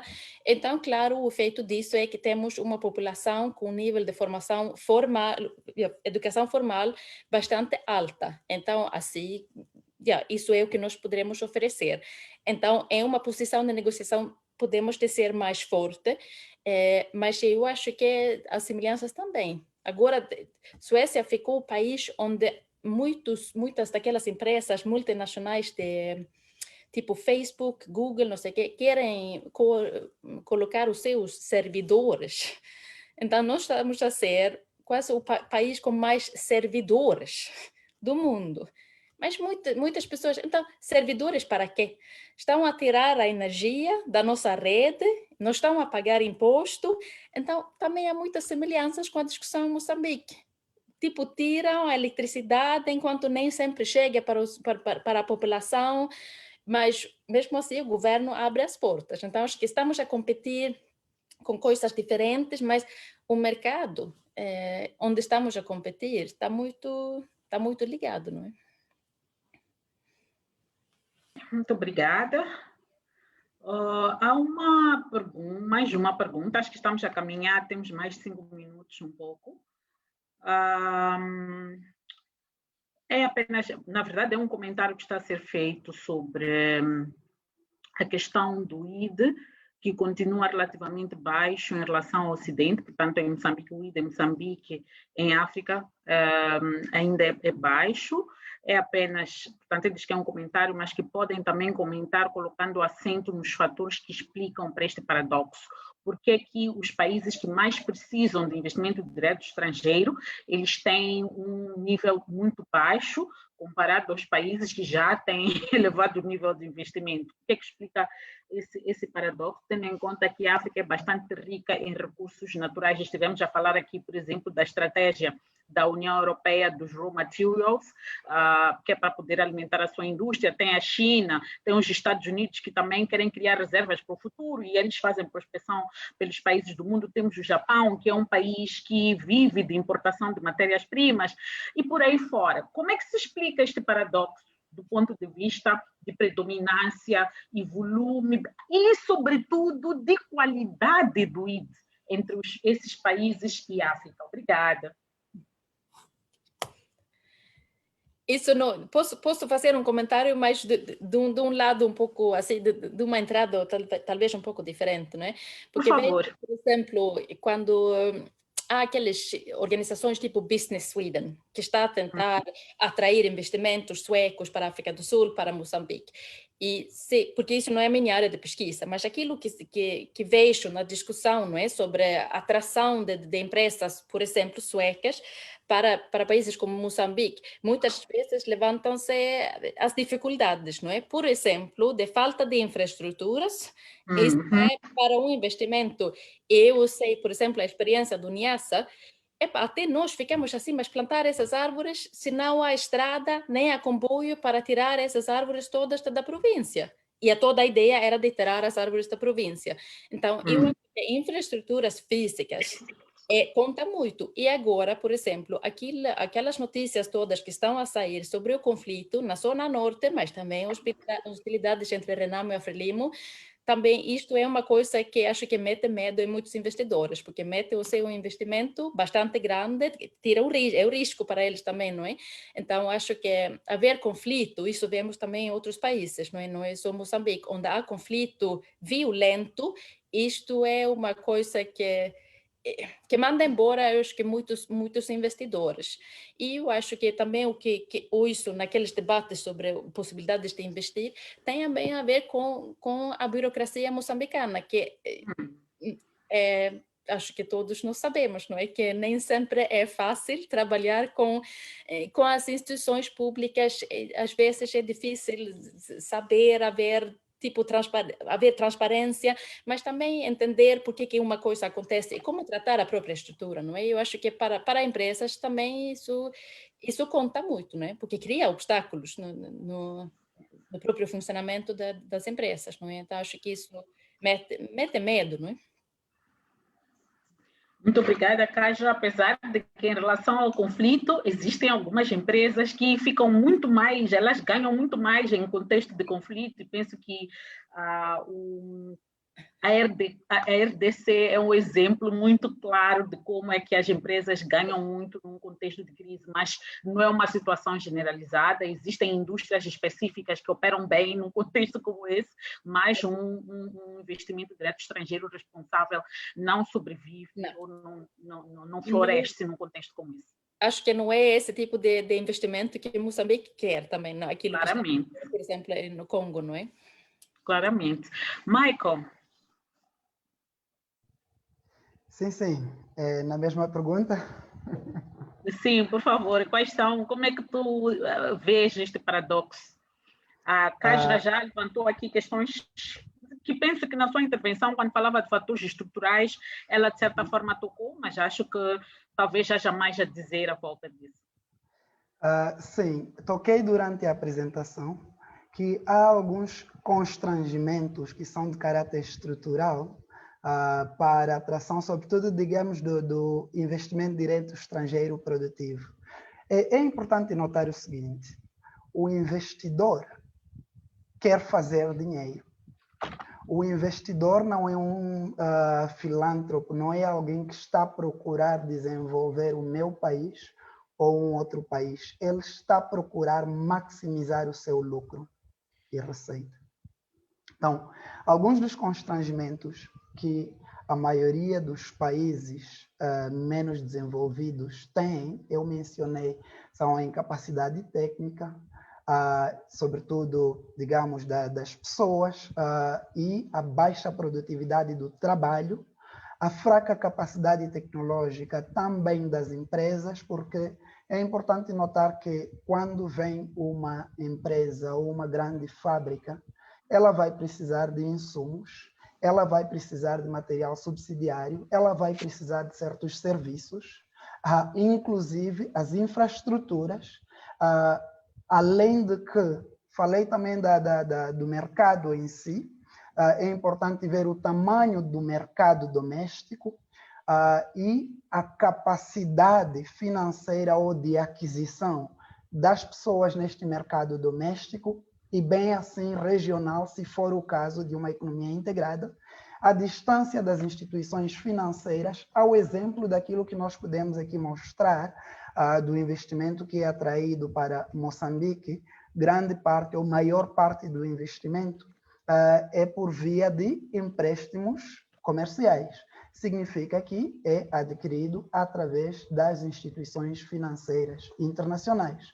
E é importante a proximidade com estas instituições para maior facilidade também de negociação de um crédito que seja necessário acrescentar aqui ou acolá. A segurança legal e a instabilidade política também são fatores que constrangem o afluxo deste investimento para economias subdesenvolvidas. Grande parte desses problemas já estão superados nas economias mais desenvolvidas, nesse caso no Ocidente. Isso torna relativamente mais fácil de um investidor ir investir num país já desenvolvido, porque as condições essenciais para ele fazer o lucro já estão criadas.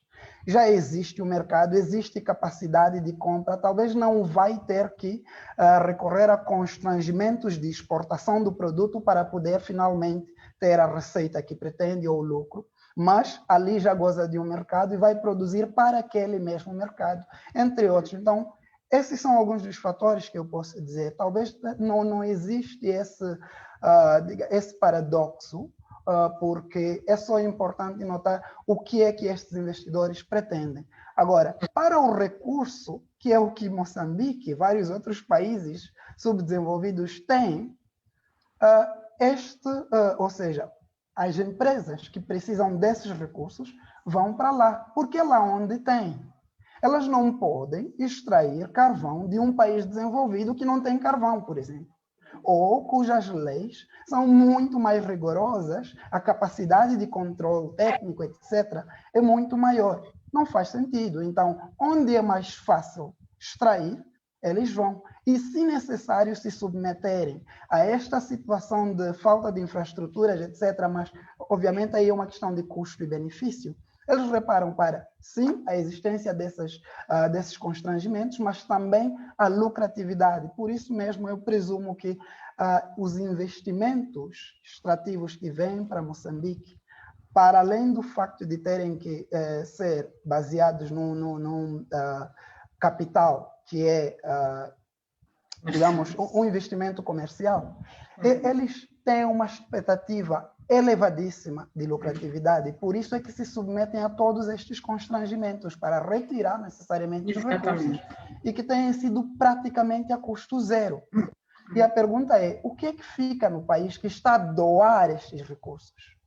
Este é o ponto, que é o essencial, talvez, para a reflexão neste momento. Obrigado. Muito obrigada, Michael. A Caixa vai ter que nos deixar, porque ela tem um compromisso. Eu queria só pedir que ela fizesse as últimas considerações, porque ainda temos algumas pessoas que gostariam de colocar as suas questões. Então, o Sambo vai continuar, nós iremos continuar por mais 10, 15 minutos, só para permitir que as pessoas possam ter a oportunidade. Caixa, por favor. Bom, muito obrigada. É porque tenho que ir à creche buscar o filho, não é? Então, são compromissos não negociáveis. Definitivamente, nós apoiamos isso. Então, não, só quero agradecer, foi muito interessante, agradecer ao Michael, ao IES, pela oportunidade de ler e discutir o texto, e também agradecer a Fátima, não, pela excelente moderação do seminário. E sinto-me, é um problema realmente que estamos a discutir, mas sinto-me com muita energia, não é? Depois da nossa discussão, não é? Então espero que possamos continuar de breve. Então só quero agradecer e boa continuação na discussão. Muito obrigada, Caixa. Boa sorte e saudações ao seu filho. Eu vou passar a palavra a Michael. Muito obrigado mesmo, ao Caixa. senhor. Foi muito bom. Muito obrigada. Passo a palavra ao senhor Viriato Bonde, que levantou a mão. Por favor, senhor Viriato, tem a palavra.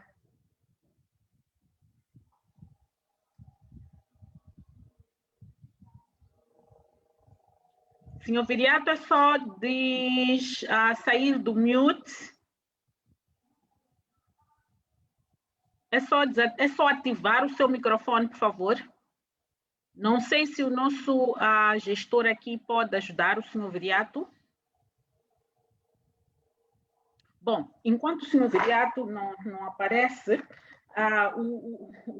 o Michael, na sua última intervenção, levantava aqui a questão, mencionava aqui a questão da lucratividade, em que muitas vezes o foco das empresas é realmente o lucro e talvez seja por isso que elas acabam se submetendo, digamos, a estas situações não muito atrativas de baixo desenvolvimento infraestrutural ou de integração infraestrutural, baixa mão de obra qualificada para responder às demandas que eles têm, baixa integração tecnológica, que é um fator importante hoje em dia, as questões de certificação, um setor privado ou uma economia que tem dinâmicas próprias, está pronta para servir ou responder às necessidades da indústria, mas há uma máxima na indústria petrolífera de que o setor é um setor de altíssimo risco, porque quando elas investem para fazer a pesquisa e prospecção, elas investem bilhões de dólares com a possibilidade de... o senhor Viriato, não sei o que é que se passa com o senhor Viriato. Senhor Viriato, eu insisto, não sei se está em condições de intervir, estamos à sua espera. Se não puder e não havendo mais questões, tem mais uma aqui.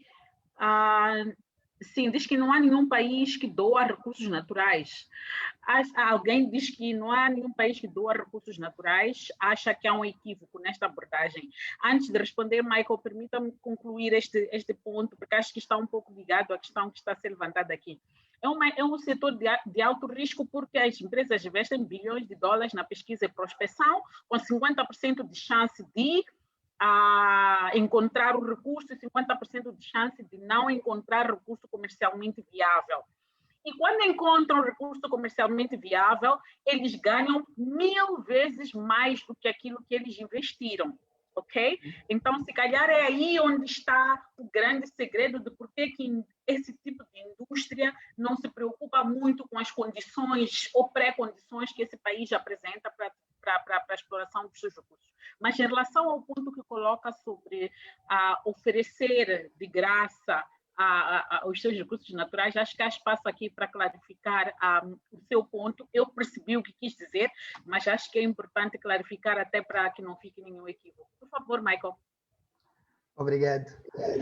Obviamente, oferecer por força de expressão, porque se nós dissermos que não há ganhos para o país, então, obviamente, estaríamos a falar em oferta. A perspectiva não é de oferta, obviamente. Como estava a fazer o debate, a perspectiva é que o investimento, ao entrar na economia, vai gerar desenvolvimento. E este é o ponto que eu estou a contestar. O meu argumento é mesmo dizer que não basta o influxo de investimento para que haja desenvolvimento. Existem outros fatores importantes que devem se ter em consideração para falarmos na existência ou na possibilidade deste investimento gerar o desenvolvimento.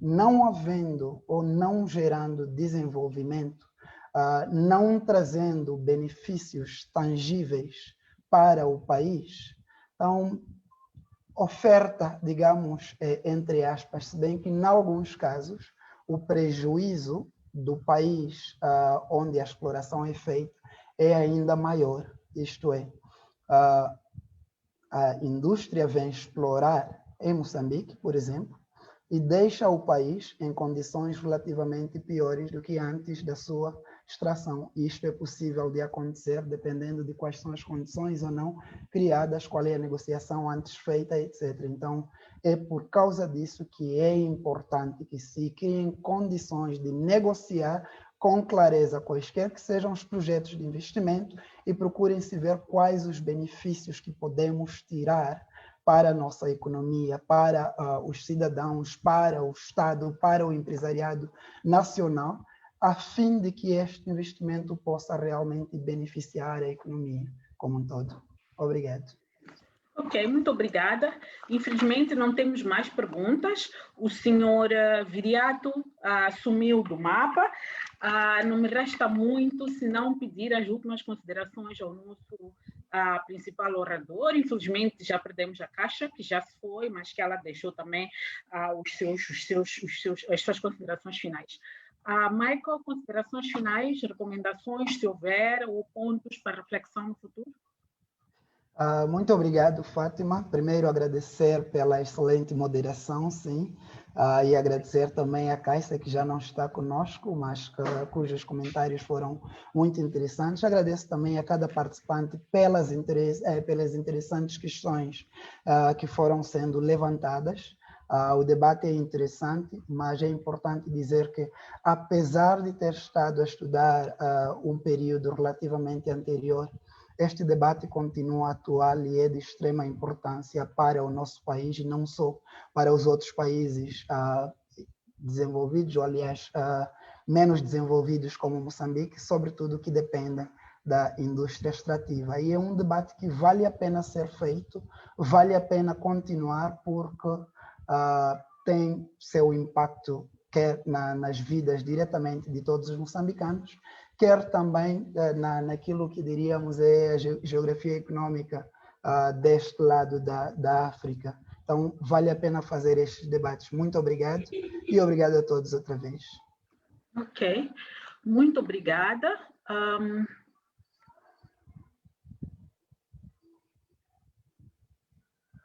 Muito obrigada a todos pela participação nesta sessão do segundo ciclo de 3 dias, de webinars de 3 dias, sobre economia, trabalho e produção social em Moçambique.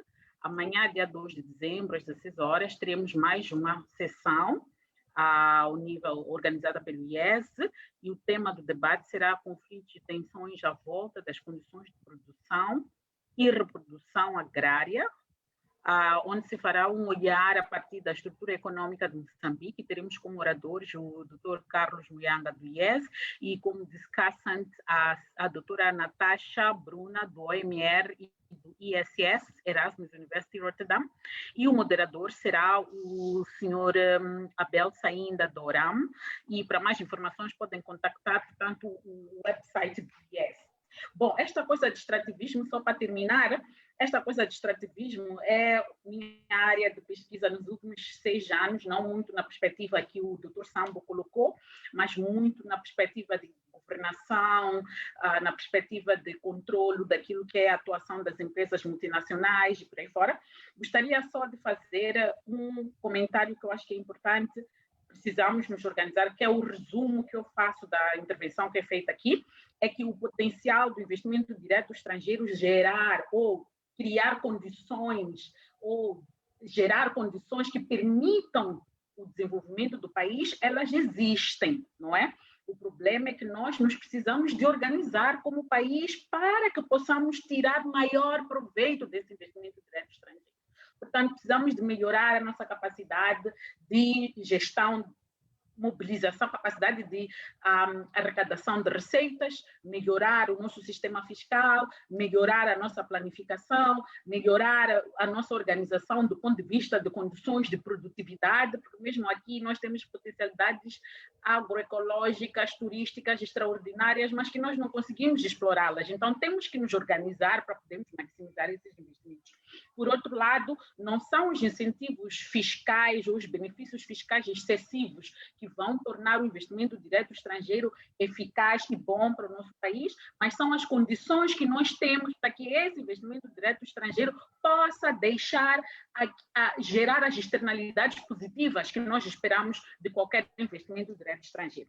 Indo para uma questão central que foi colocada aqui, a capacidade negocial do Estado para, no contexto da atração de investimento direto estrangeiro. É uma piada que nós costumamos contar ou conversar sobre ela em várias discussões e treinamentos à volta da indústria extrativa, quando falamos da capacidade do Estado, mas que é uma piada que, na verdade, nos toca e choca bastante. É que o Estado, muitas vezes, ou o governo, muitas vezes, vai à mesa de negociações, está o ministro e um assessorzinho ao lado que nem conhece ou domina as matérias.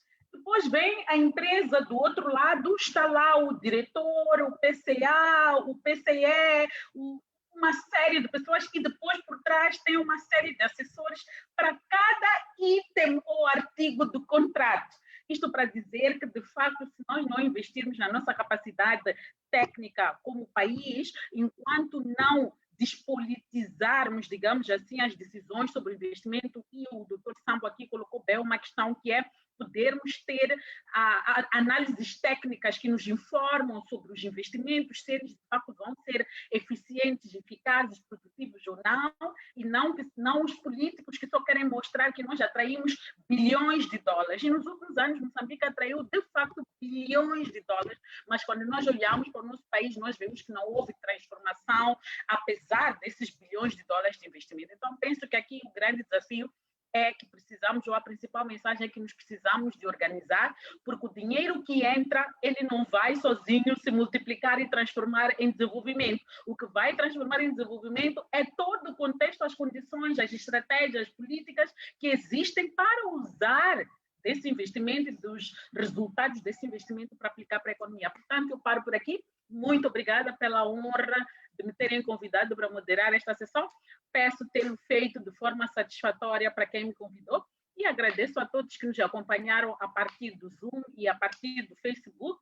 Espero que tenha sido uma contribuição rica e penso que vão poder continuar a interagir com o autor desta pesquisa e também com a instituição. É só acessarem a página web do IES e vão encontrar lá os contatos para continuarem a dialogar. Muito obrigada. Eu termino por aqui a minha missão. Com licença. Obrigado, Fátima.